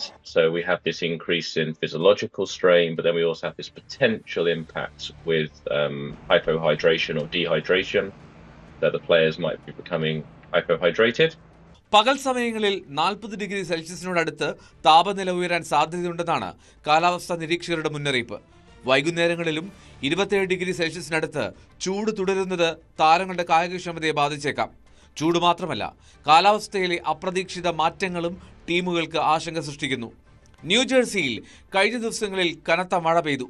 ചൂടിന്റെ ആഘാതം കുറയ്ക്കാൻ മത്സരങ്ങൾക്കിടയിൽ 3 minute നീളുന്ന നിർബന്ധിത hydration ബ്രേക്കുകൾ FIFA ഉറപ്പാക്കിയിട്ടുണ്ട്. നേരത്തെ തന്നെ വേദികളിലെത്തി കാലാവസ്ഥയുമായി പൊരുത്തപ്പെടാൻ പല ടീമുകളും ശ്രമിച്ചിട്ടുണ്ട്. അറ്റ്ലാന്റ, ഹൂസ്റ്റൺ പോലുള്ള നഗരങ്ങളിൽ എയർ കണ്ടീഷൻഡ് സ്റ്റേഡിയങ്ങൾ ഉണ്ടെങ്കിലും മയാമിയിലോ മെക്സിക്കോ സിറ്റിയിലോ എത്തുന്ന ആരാധകർക്ക് പുറത്തെ ചൂട് നേരിടേണ്ടി വരും. സ്റ്റേഡിയത്തിനുള്ളിലെ 20 ഡിഗ്രി തണുപ്പിൽ നിന്ന് പുറത്തെ 40 ഡിഗ്രി ചൂടിലേക്ക് ഇറങ്ങുന്ന ആരാധകർക്ക്, പ്രത്യേകിച്ചും ശാരീരികക്ഷമത കുറഞ്ഞവർക്ക് ഈ താപനില വലിയ ആരോഗ്യ പ്രശ്നങ്ങൾ ഉണ്ടാക്കിയേക്കാം.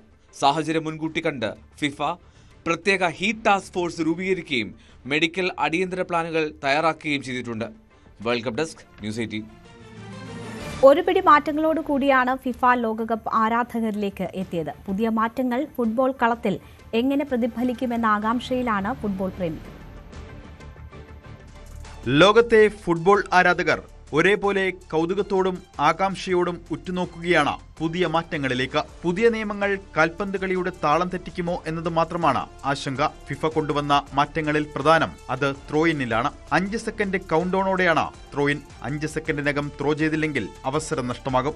എതിർ ടീമിന് ത്രോയിൻ ലഭിക്കാനും വഴിവെക്കും. ഗോൾ കിക്കിലും 5 സെക്കൻഡ് കൗണ്ട് ഡൗൺ ഏർപ്പെടുത്തിയിരിക്കുകയാണ്. 5 സെക്കൻഡിനകം കളി പുനരാരംഭിച്ചില്ലെങ്കിൽ എതിർ ടീമിന് കോർണർ അവസരം ലഭിക്കും. പ്ലെയർ സബ്സ്റ്റിറ്റ്യൂഷനിലുമുണ്ട് സമയക്രമീകരണം. 10 സെക്കൻഡ് സമയം മാത്രമാണ് തിരികെ കയറാനുള്ള സാവകാശം. റഫറി സബ്സ്റ്റിറ്റ്യൂഷൻ അനുവദിച്ചാൽ 10 സെക്കൻഡിനകം പ്ലെയർ ഗ്രൗണ്ടിൽ നിന്ന് ഇറങ്ങണം. അല്ലാത്തപക്ഷം പുതിയതായി ഇറങ്ങുന്ന താരത്തിന് 1 മിനിറ്റ് പ്ലേ ടൈം നഷ്ടമാകും. പരിക്കുകൾ സംഭവിച്ചാൽ ഫിസിയോയുടെ സഹായം ഇനി മുതൽ ഗ്രൗണ്ടിന് പുറത്താണ്. ഗോൾ കീപ്പർ നേരിടുന്ന പരിക്ക്, ഗുരുതരമായ പരിക്കുകൾ, റെഡ് കാർഡിന് ഇടയാക്കുന്ന സന്ദർഭങ്ങൾ എന്നിവ ഒഴികെയുള്ള സാഹചര്യങ്ങളിൽ 1 മിനിറ്റ് ഗ്രൗണ്ടിന് പുറത്ത് ചികിത്സ തേടാം. കാർഡുകൾ നൽകുന്നതിലുമുണ്ട് മാറ്റങ്ങൾ. തർക്കങ്ങൾക്കിടയിൽ വായ മൂടിപ്പിടിക്കുന്നത് റെഡ് കാർഡിനിടയാക്കും. കോർണറുകൾ നൽകുന്നതിലും വാർ പരിശോധന ഏർപ്പെടുത്തി. കോർണറുകൾ അനുവദിച്ചാൽ വന്നാൽ VAR ചെക്കിങ്ങിന് വിധേയമാക്കാൻ എതിർ ടീമിന് അവസരമുണ്ട്. മാത്രമല്ല കളത്തിന് പുറത്താകുന്ന രണ്ടാം മഞ്ഞക്കാർഡ് നേരിടുന്ന ഘട്ടത്തിലും വാർ ചെക്കിംഗ് ആവശ്യപ്പെടാം. മത്സരങ്ങൾക്കിടയിലെ അനാവശ്യ പ്രകോപനങ്ങൾ ഒഴിവാക്കുന്നതിനൊപ്പം സമയകൃത്യത പാലിക്കുക എന്ന ലക്ഷ്യവുമായാണ് ഫിഫയുടെ ഈ ചുവടുവയ്പ്പുകൾ. World cup desk news 18. ഇത്തവണത്തെ ലോകകപ്പ് ഫുട്ബോൾ മത്സരം ഇതിഹാസ താരങ്ങളുടെ വിടവാങ്ങൽ പോരാട്ടം കൊണ്ട് ശ്രദ്ധേയമാണെന്ന് മുൻ ദേശീയ ടീം അംഗം മുഹമ്മദ് റാഫി. ഭൗതിക സാഹചര്യങ്ങളും പരിശീലന സൗകര്യവും ഒരുക്കിയാൽ ഭാവിയിൽ ലോകകപ്പിൽ കളിക്കാനുള്ള ഇന്ത്യൻ സ്വപ്നം പൂവണിയുമെന്നും മുഹമ്മദ് റാഫി ന്യൂസ് 18നോട് പറഞ്ഞു. ഫുട്ബോളിലൂടെ തൃക്കരിപ്പൂരിന്റെ പേര് ലോകത്തിന്റെ നെറുകയിലെത്തിച്ച ആളാണ് മുഹമ്മദ് റാഫി. നമ്മോടൊപ്പം മുഹമ്മദ് റാഫി തന്നെ ചേരുന്നു. ഇപ്പോൾ ലോകം മുഴുവൻ ഫുട്ബോളിന്റെ ഒരു ആവേശത്തിലാണ്. എങ്ങനെയാണ് റാഫി ഇതിനെ? തീർച്ചയായും നമുക്ക് കേരളത്തിൽ നോക്കിക്കഴിഞ്ഞാൽ എസ്പെഷ്യലി കേരളത്തിൽ ഒരുപാട് ഫാൻസ് ഉണ്ട്.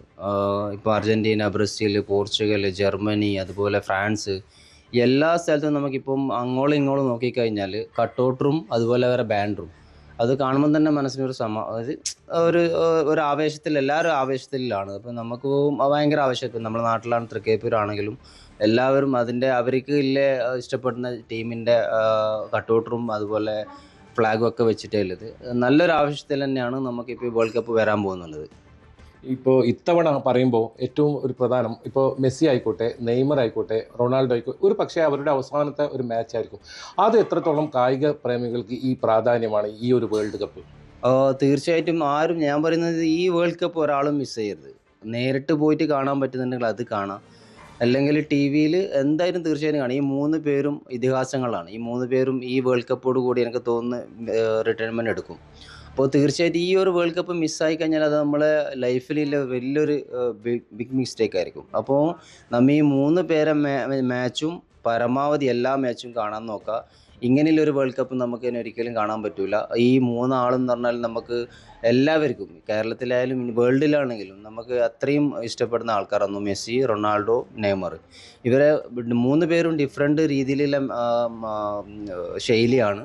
അപ്പോൾ ഞാൻ കൂടുതൽ ഇഷ്ടപ്പെടുന്ന മെസ്സിനെയാണ്. അപ്പോൾ മെസ്സിൻ്റെ ഒരു ടാലൻറ്റും കാര്യങ്ങൾക്കും വേറെയാണ് റൊണാൾഡോ, അതുപോലെ നെയ്മർ. അപ്പോൾ ഈ 3 പേര് മാച്ചസും കഴിവിൻ്റെ പരമാവധി എല്ലാവരും വേൾഡ് കപ്പിൽ നോക്കാം. ശരിയാണ്, ഇതിഹാസങ്ങൾ 3 പേരുണ്ട്, ഒരുപാട് കളിക്കാരും ഉണ്ട്.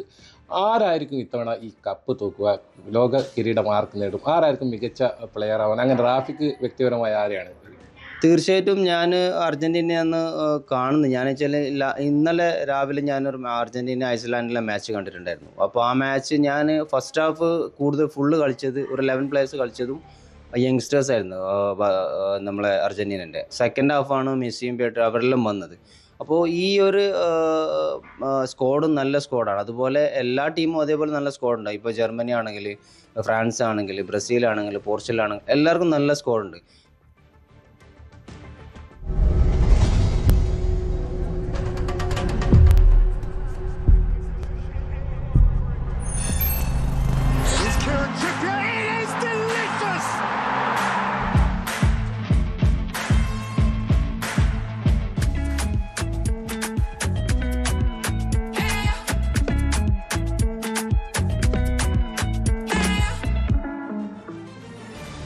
ഇപ്പോൾ കിട്ടുന്ന വാർത്ത, മധ്യപ്രദേശിലെ രാജ്യസഭാ സ്ഥാനാർത്ഥിത്വം നിഷേധിച്ചതിനെതിരെ മീനാക്ഷി നടരാജൻ സമർപ്പിച്ച ഹർജി സുപ്രീം കോടതി തള്ളിയിരിക്കുന്നു. ഫലം പ്രഖ്യാപിച്ചതിനാൽ ഇപ്പോൾ ഇടപെടാനാകില്ല എന്നതാണ് കോടതി പറയുന്നത്. വാർത്തയുടെ വിശദാംശങ്ങളുമായി TG സജിത്ത് ചേരുന്നു. സജിത്ത്, കോൺഗ്രസിന് വലിയ തിരിച്ചടിയാണ് സുപ്രീം കോടതിയിൽ നിന്ന് ഏറ്റിരിക്കുന്നത്. കോടതിയെ എല്ലാം ബോധിപ്പിക്കാൻ കഴിയുമെന്നതായിരുന്നു അവരുടെ ആത്മവിശ്വാസം. പക്ഷേ അത് പരിഗണിക്കാതെ തന്നെ കോടതി തള്ളുന്നൊരു സാഹചര്യം ഉണ്ടാകുന്നു.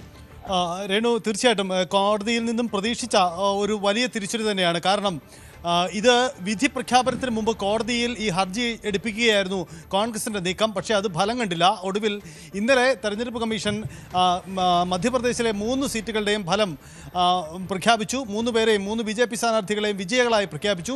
ഇതിന് പിന്നാലെയാണ് ഇപ്പോൾ കോടതി ഇന്ന് ഹർജി പരിഗണിച്ചത്.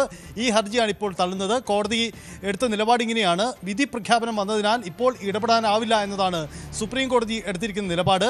എന്ന് മാത്രമല്ല, ഇത് ഒരാൾക്ക് മാത്രമായി ഒരു ഇളവ് നൽകാൻ കഴിയുന്ന സാഹചര്യവുമില്ല. വേണമെങ്കിൽ നടരാജന് വേണമെങ്കിൽ ഇതൊരു തെരഞ്ഞെടുപ്പ് പരാതി എന്ന രീതിയിൽ കീഴ്ക്കോടതികളെ സമീപിക്കാം എന്ന നിലപാടാണ് സുപ്രീം കോടതി എടുത്തതെന്നാണ് നമുക്ക് മനസ്സിലാക്കാനാവുന്നത്. അതുകൊണ്ട് തന്നെ അത് കോടതിയിൽ നിന്നും തിരിച്ചടിയാണ് ഉണ്ടാവുന്നതെന്നാണ് സാഹചര്യം.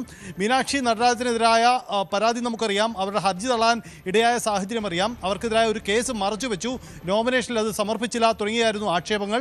ഇത് പരിഗണിച്ചുകൊണ്ടായിരുന്നു തെരഞ്ഞെടുപ്പ് കമ്മീഷൻ അവരുടെ പത്രിക തള്ളിയത്. ഇതോടുകൂടിയാണ് BJPക്ക് അവിടെ അൺഓപ്പോസ്ഡായ വിജയമുണ്ടാകുന്ന സാഹചര്യം ഉണ്ടായത്. എന്തായാലും സുപ്രീം കോടതിയിൽ ഇക്കാര്യങ്ങൾ സമർപ്പിക്കാം, നേടിയെടുക്കാമെന്ന കോൺഗ്രസിൻ്റെ പ്രതീക്ഷ കൂടിയാണ് ഇല്ലാതാവുന്നത്. ഇതോടുകൂടി കോൺഗ്രസിന് കോടതിയിൽ നിന്നും തിരിച്ചടി ഉണ്ടാവുന്നു. ഇനി രാഷ്ട്രീയമായ മറ്റ് സാധ്യതകളാണ് കോൺഗ്രസിന് മുന്നിലുള്ള വഴി. ഇതിൽ തെരഞ്ഞെടുപ്പ് കമ്മീഷൻ രാഷ്ട്രീയം കളിച്ചു എന്ന് ആരോപിച്ചുകൊണ്ട് വലിയ നീക്കങ്ങൾ അവർ നടത്തിയേക്കാം. അതിനപ്പുറം തെരഞ്ഞെടുപ്പ് കേസായി ഇത് കീഴ്ക്കോടതികളിലേക്ക് വേണമെങ്കിൽ നിയമ നടപടികളുമായി പോകാനുള്ള സാധ്യതയും കോൺഗ്രസിന് മുന്നിലുണ്ട്. എന്തായാലും സുപ്രീം കോടതി പെട്ടെന്ന് ഈ കേസിൽ ഇടപെടുന്നില്ല എന്നതാണ് സാഹചര്യം. ഈ പരാതിയിൽ ഇടപെടുന്നില്ല. മീനാക്ഷി നടരാജനും കോൺഗ്രസിനും വലിയ തിരിച്ചടിയാണ് ഉണ്ടാവുന്നത്. ശരി, TG സജിത്താണ് വിവരങ്ങൾ നൽകിയത്. ഇന്നലെ അടിയന്തരമായി ഹർജി പരിഗണിക്കണമെന്ന ആവശ്യം കോടതി മാറ്റിവെച്ചിരുന്നു. അതായിരുന്നു ആദ്യ തിരിച്ചടി. ഇപ്പോൾ ഫലം പ്രഖ്യാപിച്ച സാഹചര്യത്തിൽ ഇടപെടാനില്ല എന്ന് കാട്ടിയാണ് ഹർജി സുപ്രീം കോടതി തള്ളിയിരിക്കുന്നത്. പശ്ചിമേഷ്യൻ യുദ്ധം അവസാനിപ്പിക്കാൻ ഇറാനുമായി വലിയൊരു ഒത്തുതീർപ്പിലെത്തിയെന്ന് ഡൊണാൾഡ് ട്രംപ്. ഇറാൻ ഇനി ആണവായുധം കൈവശം വെക്കില്ല എന്നും ഹോർമുസ് കടലിടുക്ക് വൈകാതെ തുറക്കുമെന്നുമാണ് ട്രംപിന്റെ പ്രഖ്യാപനം. ഇറാനെ ആക്രമിച്ചില്ലാതാക്കുമെന്ന വെല്ലുവിളിക്ക് തൊട്ടു പിന്നാലെയാണ് ട്രംപിന്റെ നാടകീയ പ്രഖ്യാപനം. ഇന്ത്യ റഷ്യൻ എണ്ണ വാങ്ങുന്നതിനെ ന്യായീകരിച്ച് വിദേശകാര്യമന്ത്രി S. ജയശങ്കർ. വിലയും ലഭ്യതയും അടിസ്ഥാനമാക്കിയാണ് ഇന്ത്യ എണ്ണ വാങ്ങുന്നത്.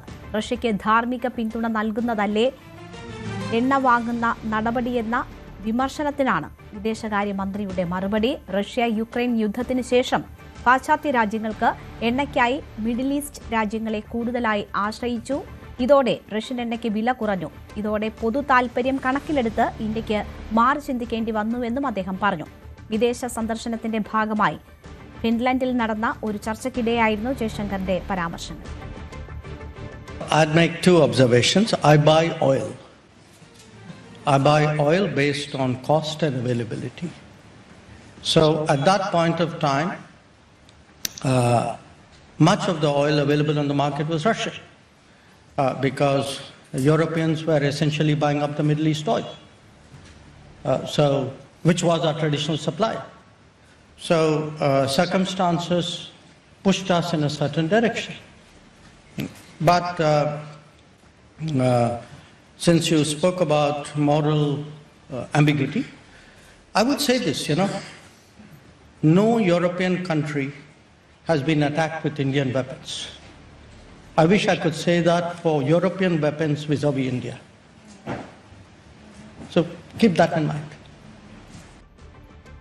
പശ്ചിമബംഗാളിൽ മമതാ ബാനർജിക്കെതിരെ കടുത്ത നീക്കവുമായി വിമത എംപിമാരുടെ നേതാവ് കകോലി ഘോഷ്. മമതയുടെ പിന്തുണയോടെ രാജ്യസഭയിലെത്തിയ അഹമ്മദ് ഹസൻ ഇമ്രാന് തീവ്രവാദ ബന്ധമുണ്ടെന്നാണ് ആരോപണം.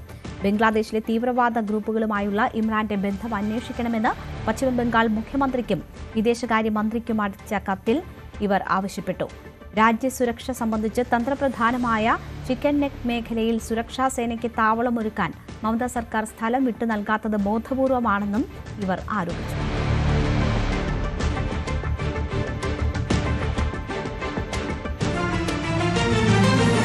ভবিষ্যতে কি হবে সেটা তো এখান থেকে বলা সম্ভব না, আমি তো জ্যোতিষী নই। কিন্তু একটা বিষয় পরিষ্কার, যে ধরনের অনৈতিকতা এবং যে ধরনের ধরুন থ্রেট কালচার যাকে বলে, এবং যে ধরনের গণতন্ত্রের অভাব দলের মধ্যে সবার বোধ হচ্ছিল, তাতে করে সকলে একটু নিঃশ্বাস ফেলে স্বাধীনভাবে বাঁচার চেষ্টা করছে। নির্বাচিত বিধায়করা বলুন, নির্বাচিত সাংসদরা বলুন। আপনার প্রচুর বিরোধিতা করেছেন, আপনার সম্বন্ধে অনেক কিছু বলেছেন, সেই কল্যাণ ব্যানার্জিও বলছেন যে অভিষেকের কাজ করা যায় না। যার যেটা কালচার, যার যেটা শিক্ষা, সেটা তিনি করবেন।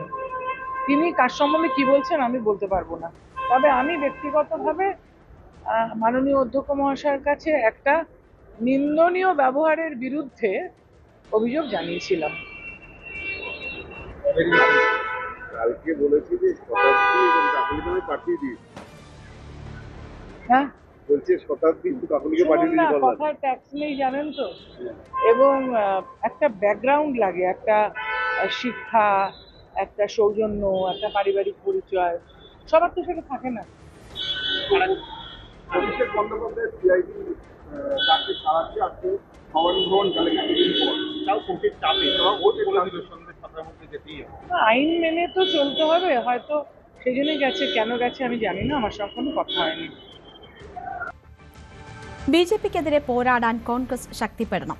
ഇതിനായി കോൺഗ്രസ് വിട്ടുപോയ സംസ്ഥാന പാർട്ടികളായി നിൽക്കുന്ന ചെറുകക്ഷികൾ മാതൃസംഘടനയിലേക്ക് തിരികെ പോകണം. ഈ വാദത്തിന് ശക്തിയാർജിക്കുകയാണ്. ബംഗാളിലെ മമതയുടെ തോൽവിയോടെ ബിജെപിക്കെതിരെ ശക്തമായ പ്രതിപക്ഷ ചേരി എന്ന വാദത്തിന് കൂടുതൽ പ്രസക്തിയുണ്ടെന്ന് രാഷ്ട്രീയ നിരീക്ഷകർ കരുതുന്നു. സോണിയാഗാന്ധിയുമായി ഡൽഹിയിൽ മമത നടത്തിയ കൂടിക്കാഴ്ചകൾ ലയനം മുൻനിർത്തി കൂടിയാണെന്ന അഭ്യൂഹവും പ്രചരിക്കുന്നുണ്ട്. ഇതിനിടെയാണ് എൻസിപി കോൺഗ്രസ് ലയനം വീണ്ടും ചർച്ചകളിൽ ഉയരുന്നത്. ബിജെപിക്കെതിരെയുള്ള പോരിന് കരുത്തു പകരാൻ എൻസിപി മാതൃസംഘടനയിൽ ലയിക്കണമെന്ന വാദമുയർത്തിയത് ശിവസേന നേതാവ് സഞ്ജയ് റാവത്താണ്. ഈ വാദം തള്ളാതെയാണ് എൻസിപി നേതാവ് സുപ്രിയ സുലെ പ്രതികരിച്ചത്. उन्होंने एक अच्छा सुझाव दिया है, लेकिन वो सर आंखों पर क्या होगा कैसे होगा ये वक्त ही बताएगा. और जो तृणमूल कांग्रेस में രാജ്യത്തെ നടുക്കിയ അഹമ്മദാബാദ് വിമാന അപകടം നടന്നിട്ട് ഇന്ന് ഒരു വർഷം. ഗുജറാത്തിലെ അഹമ്മദാബാദിൽ നിന്ന് ലണ്ടനിലേക്ക് പറന്നുയർന്ന എയർ ഇന്ത്യ വിമാനം AI-171 ആണ് അപകടത്തിൽപ്പെട്ടത്. പറന്നുയർന്ന ഉടൻ വിമാനത്താവളത്തിന് സമീപം തന്നെ വിമാനം നിലം പതിക്കുകയായിരുന്നു. വിമാനത്തിലുണ്ടായിരുന്ന യാത്രക്കാരും ജീവനക്കാരും അടക്കമുള്ള 242 പേരിൽ 241 പേരും അപകടത്തിൽ കൊല്ലപ്പെട്ടു. വിമാനം നിലം പതിച്ചപ്പോൾ സ്ഥലത്തുണ്ടായിരുന്ന 19 പേരും മരിച്ചു. ബോയിംഗ് കമ്പനി നിർമ്മിച്ച 787 ഡ്രീം ലൈനർ വിമാനമാണ് കത്തിയമർന്നത്. അപകടം നടന്നിട്ട് ഒരു വർഷമായിട്ടും അപകട കാരണം സംബന്ധിച്ച് ഇതുവരെയും വ്യക്തതയുണ്ടായിട്ടില്ല. ഇന്ത്യ, അമേരിക്ക, UK എന്നീ രാജ്യങ്ങളുടെ സംയുക്ത അന്വേഷണം ഇപ്പോഴും തുടരുകയാണ്. അപകടത്തിൽ മരണപ്പെട്ടവരുടെ ആശ്രിതർക്ക് ഇപ്പോഴും നഷ്ടപരിഹാരം നൽകാത്തത് കടുത്ത വിമർശനത്തിനും ഇടയാക്കിയിട്ടുണ്ട്. മുൻ ഗുജറാത്ത് മുഖ്യമന്ത്രി വിജയ് റുപാണി അടക്കം അപകടത്തിൽ കൊല്ലപ്പെട്ടിരുന്നു. വിമാനത്തിന്റെ 2 ഫ്യുവൽ സ്വിച്ചുകളും കട്ട് ഓഫ് നിലയിലേക്ക് മാറിയിരുന്നുവെന്ന് വിദഗ്ധ പരിശോധനയിൽ കണ്ടെത്തിയിരുന്നു. ഇത് ബോധപൂർവമായിരുന്നതാണോ അതോ സാങ്കേതിക പിഴവാണോ അബദ്ധത്തിൽ പറ്റിയതാണോ എന്നതാണ് കണ്ടെത്തേണ്ടത്. ഇത് കണ്ടെത്താൻ കഴിയാത്തതാണ് അന്തിമ റിപ്പോർട്ട് വൈകുന്നതിന് കാരണം. പൈലറ്റുമാരെ പ്രതിക്കൂട്ടിൽ നിർത്തുന്ന തരത്തിലാണ് നിലവിലുള്ള സൂചനകളെങ്കിലും വ്യക്തമായ ധാരണയുണ്ടാകാതെ റിപ്പോർട്ട് പ്രസിദ്ധീകരിക്കരുതെന്ന് പൈലറ്റുമാരുടെ സംഘടന സർക്കാരിനോട് ആവശ്യപ്പെട്ടു. മരണപ്പെട്ടവർക്ക് ആദരമർപ്പിച്ച് ഗുജറാത്തിൽ നടന്ന ചടങ്ങിൽ ബ്രിട്ടീഷ് ഹൈക്കമ്മീഷണർ അടക്കം പങ്കെടുത്തു.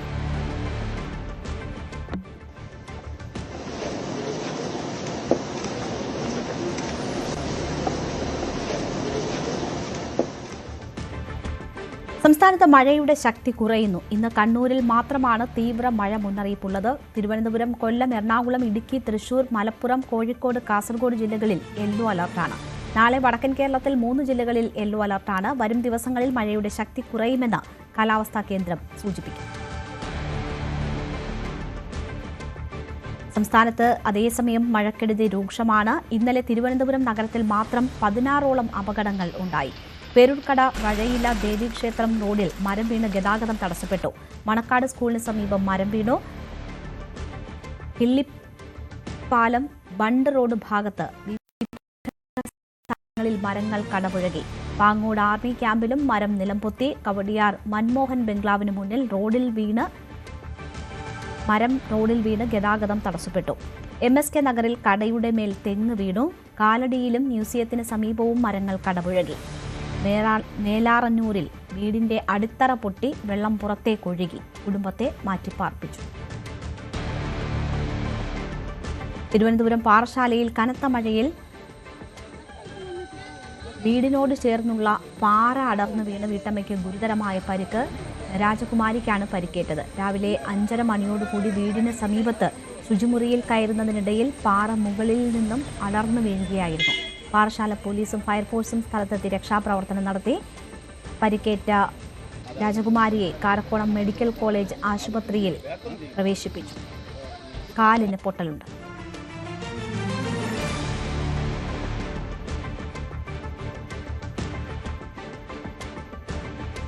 ഇടുക്കി തൊടുപുഴ ടൗണിൽ ടെലഫോൺ പോസ്റ്റ് അപകടാവസ്ഥയിൽ. തൊടുപുഴ ഡയറ്റ് ലാബ് UP സ്കൂളിന് സമീപമാണ് സംഭവം. കനത്ത മഴയിൽ ഉപയോഗശൂന്യമായ പോസ്റ്റ് ഇളകി ചരിയുകയായിരുന്നു.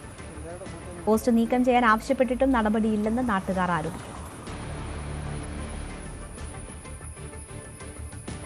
അട്ടപ്പാടി ചുരത്തിൽ മരം വീണ് ആംബുലൻസ് കുടുങ്ങിയതോടെ ആദിവാസി യുവാവ് മരിച്ചു.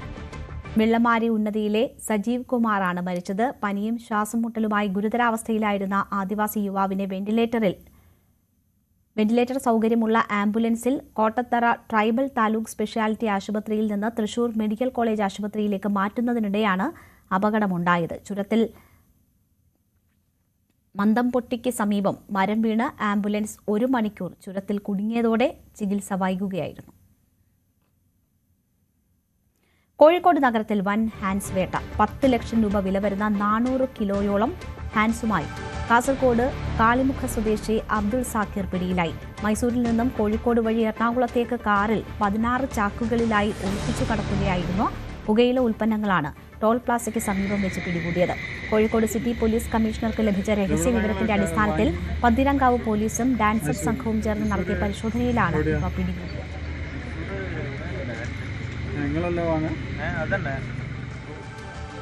പാലാ നഗരസഭാ ഭരണം സംബന്ധിച്ച് സസ്പെൻസ് തുടരുകയാണ്. കേരള കോൺഗ്രസ് എമ്മിന്റെ പുതിയ നീക്കം നടക്കുകയാണ്. സ്വതന്ത്രർക്ക് പിന്തുണ നൽകി ഭരണമാറ്റത്തിനാണ് കേരള കോൺഗ്രസിന്റെ ശ്രമം. ഭരണപ്രതിസന്ധി ഉണ്ടാകാൻ അനുവദിക്കില്ല എന്ന് കേരള കോൺഗ്രസ് എം ജില്ലാ പ്രസിഡന്റ് ലോപ്പസ് മാത്യു പറഞ്ഞു. ഭരണം പിടിച്ചെടുക്കാൻ ഇടതുമുന്നണി ശ്രമിക്കില്ല, എന്നാൽ പ്രതിസന്ധി ഉണ്ടാകാൻ അനുവദിക്കില്ലെന്നും ലോപ്പസ് മാത്യു അറിയിച്ചു. പാലായിൽ ഫലത്തിലൊരു ഭരണ പ്രതിസന്ധി തുടരുന്നു എന്നത് തന്നെയാണ് ഏറ്റവും ഒടുവിൽ നൽകാൻ കഴിയുന്നത്. പ്രത്യേകിച്ച് UDF കൗൺസിലർമാർക്കിടയിൽ നടത്തിയ അനുനയ നീക്കം ഫലം കണ്ടില്ല.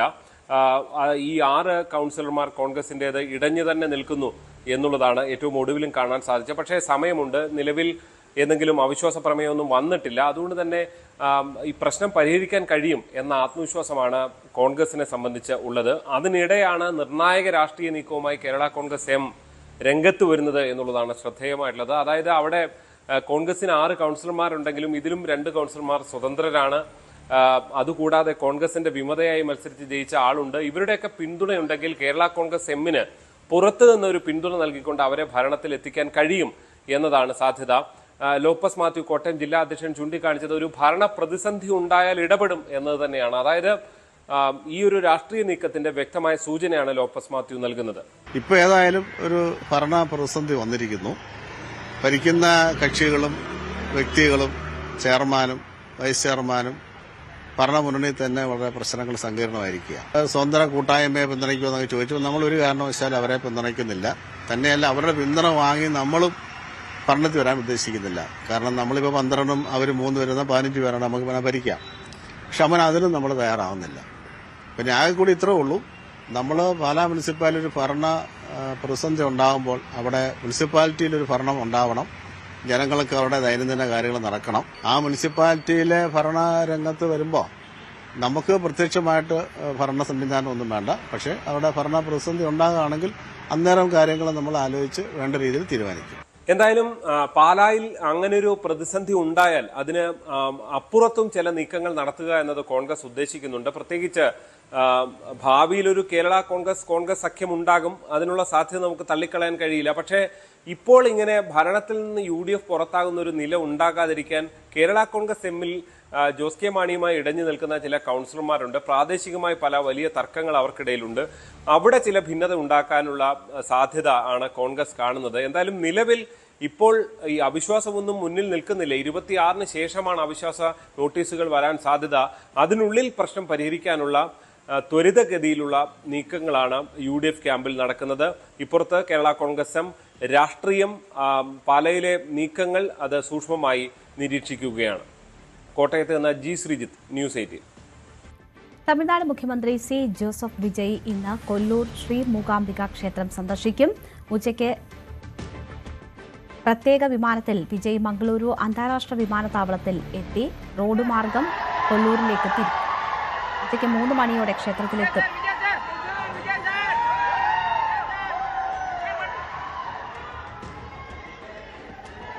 KV ബൈജു വിവരങ്ങളുമായി ചേരുന്നു. ബൈജു, വിമാനത്താവളത്തിൽ വിജയ് എത്തിയിരിക്കുന്നു. ക്ഷേത്രത്തിലേക്ക് 3 മണിക്ക് എത്തുമെന്നതാണ് അറിയുന്നത്. വലിയ സുരക്ഷാ സംവിധാനങ്ങളാണോ? എന്തൊക്കെയാണ് വിവരങ്ങൾ?